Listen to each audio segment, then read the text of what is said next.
Today I am going to teach you a new chapter in civics. The name of the chapter is Women Change the World. In previous chapter we saw how women work in home is not recognized as work. तो पिछले chapter में पढ़ा था कि जो women जो घर में काम करती है उसको इम्पोर्टेंस नहीं दी जाता। तो जो वुमेन जो घर में काम करती है वो एक टाइप का फुल टाइम जॉब होता है। तो उसका जो स्टार्टिंग और उसका एंड तो होता नहीं, वो तो दिन भर करती रहती है। तो इस चैप्टर में पढ़ेंगे कि जो वुमेन जो घर के बाहर काम करती है उसको पढ़ेंगे। Now we move to next page. It is a rigid expectation.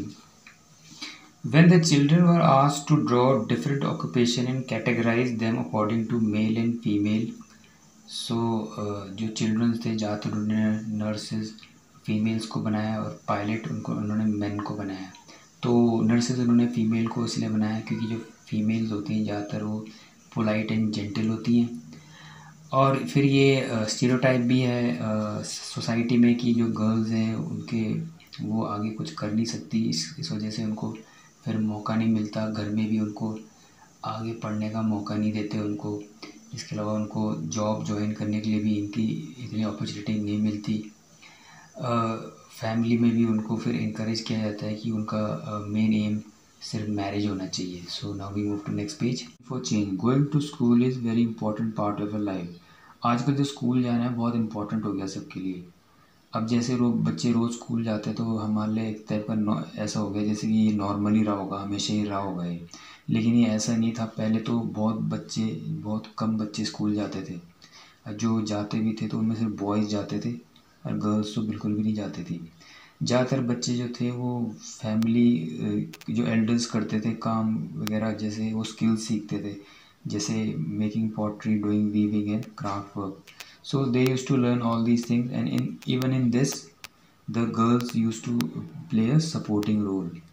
In the 19th century, many new ideas about education and learning emerged.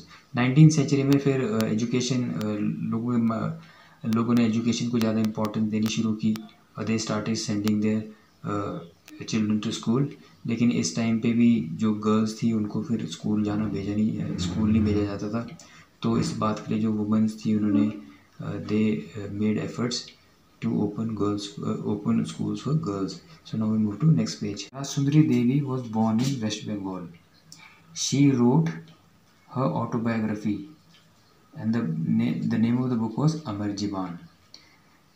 She was the wife of landlord. उस टाइम पे माना जाता था अगर जो कोई वुमेन पढ़ लिख जाए तो वो विडो बन जाएगी। लेकिन वो पढ़ना चाहती थी, लिखना चाहती थी। अब उसकी विश थी कि वो चैतन्य भागवत पढ़े, लेकिन उसको पढ़ना नहीं आता था। उन दिनों वुमेन को पढ़ना अलाउड नहीं था। But she learn secretly. वो उसने चुपचाप सीक्रेटली उसने घर में मेहनत करके पढ़ाई की और आखिर बार में उसने फिर चैतन्य भागवत पढ़ी। उसके बाद कुछ बुक्स लिखी जिसमें उसने वुमेन्स की लाइफ के बारे में, उस टाइम के बारे में बताया। Now we move to next paragraph. Though the proportion of boys and girls going to school has increased, but still the people belonging to scheduled castes and scheduled tribes leave the school early. इसी तरह से जो Muslim women है या मुस्लिम girls हैं वो भी बहुत कम सालों तक स्कूल पढ़ती हैं, फिर छोड़ देती है। इसका रीज़न ये है कि पहली बार तो जो स्कूल्स हैं वो अच्छे नहीं हैं, उसके बाद स्कूल्स हैं तो उसमें टीचर्स नहीं है। Now we move to next page. और कई तो स्कूल बहुत दूर हैं, उनके घर से दूर पढ़ते हैं, इसलिए फिर ज़्यादातर लोग भेजते भी नहीं हैं।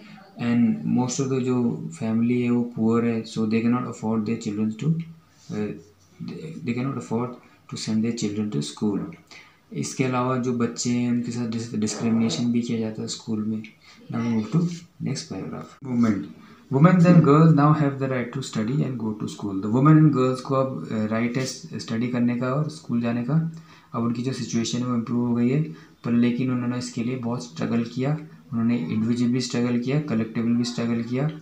इसके अलावा कुछ मेन ने भी उनको सपोर्ट किया। तो वुमेन ने बहुत ज़्यादा कुछ मेथड्स यूज़ किए ताकि वो डिस्क्रिमिनेशन के अगेंस्ट फाइट कर सकें।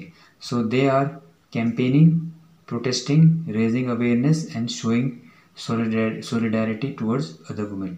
This ends my chapter. Thank you.